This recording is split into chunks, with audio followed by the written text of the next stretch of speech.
Isang araw bago ang bagyo. Dito sa Iriga City, ito po yung sitwasyon. Si Kuya bumili na ng trapal. Kaya nga, dapat lang paghahanda sa bagyo. Opo. Ito, trapal oh, trapal.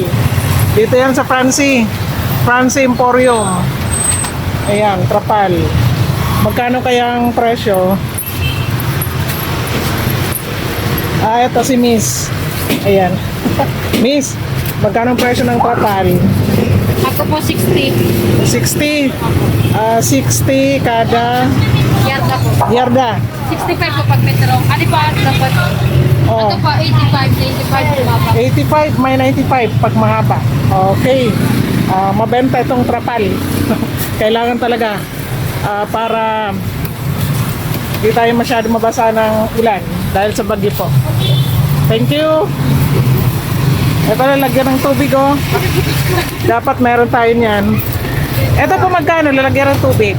150. 150. Okay, thank you.